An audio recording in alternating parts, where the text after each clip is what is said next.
What is happening, everybody? This is Cody, aka DFS Prodigy, coming to you live, breaking down this upcoming Summer League NBA slate. Before we begin, hit the like button for me. Definitely subscribe to my YouTube channel. It's been a ton, as you all know. This is a 5-gamer. I'm excited about this 5-gamer.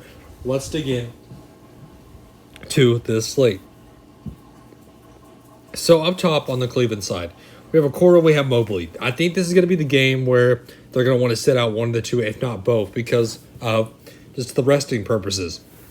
We already saw that they wanted to sit them out before this Summer League started. So, again, this could be the game. So, I'll definitely keep an eye out on what happens with these two players. If they sit out, this changes the whole dynamic for this Cleveland team. So, in my opinion, I'm going to wait and see on the news of what happens with Cleveland because this could boost up a bunch of guys on the depth chart. So, again, just keep that in mind that this could be the game that it sits out. If they don't sit out, then I'm pretty much only on those two guys and those two guys only, plain and simple. On the New Orleans side, though, Kira Lewis Jr., I like that at 7-8. I think he has upside along with Marshall. I'm not really getting to much out of Luzidia. If we want to look at past mix, maybe at 5,000. But again, I just kind of want to see what the Cleveland side rolls out before we make any assumptions for this New Orleans team. Golden State and OKC. On the Golden State side, we have Kamanga 8.6. His price is a little high, in my opinion. How much should I go to Moody? At that price tag of 6.5. Maybe some Jessup, but not really for me. I love Kyle Guy still.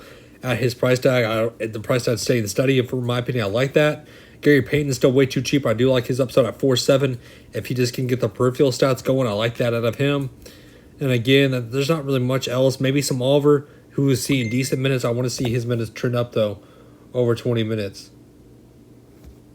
And then looking at maybe some Jordan McLaughlin or Corey McLaughlin. I made that mistake again. He's seeing good upside, so I don't mind that. On the OKC side, Theo Maledon, 7.6. He had a downside game, so again, just kind of be careful with him. Giddey, we need to be careful with that if the ankle is still an issue. And then looking at Trey Mann at 6,000, I like the upside he brings to the table. Robinson Earl, I like that too. At 5.7, if I had a pick, it would be Trey Mann. Charlie Brown, I can't stop laughing about his name still. Not really for me. Looking at any other value, maybe some Jalen Horde if there's no Giddey. So, again, just keep that in mind. New York and Detroit. Detroit, again, they're kind of like the Orlando Magic where they're just a powerhouse team.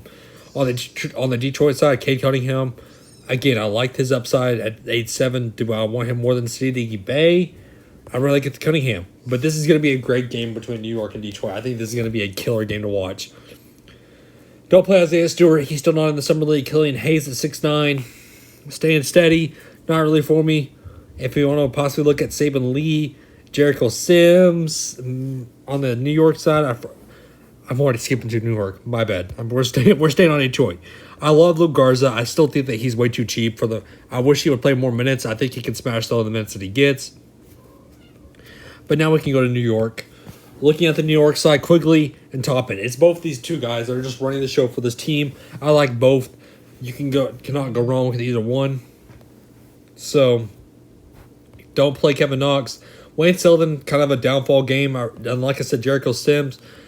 I'd rather get to mostly just Obi Toppin and Quigley. So, kind of where I'm looking at. Going on to Memphis and the Kings. So, looking on the Memphis side, Desmond Bane and Xavier Tillman are two guys kind of like Obi Toppin and Quigley on the other side with New York. So, they're kind of doing it all. Zaire Williams, though, the rookie, he's staying steady. He saw a good minutes upstick last game. I like that. Concar, I don't mind him at 6.8. And looking at the rest of this team, kind of hard to get to. Not much value I like. Maybe some Sam Murrell. And then on the King side, Mitchell, we've seen him kind of go up and down. So be careful with that. Metu, I think, is staying steady. I like that. I don't mind Quinetta. Jalen Ramsey or Jamas Ramsey. I wish he would see more minutes, though. And then Lewis King, I like that out of him. He's staying steady with his minutes. So let's go to the last game of the night with the Lakers and the Clippers. Coffee, I like Coffee at 7.4. Much like I get to other places, though. Arturo, I do like at 6.7. That's way too cheap along with Scrub. Those two guys are basically forming this team. Look at the rest of the guys. Not really much value I like. On the Lakers side, just concoct for me. I hate the rest of this team. The rest of this team, the minutes are kind of spread out all over the place. So that kind of wraps up the slate for us, guys. Again, thank you for tuning in. Hope everybody has a good and safe rest of the night. Have a good one.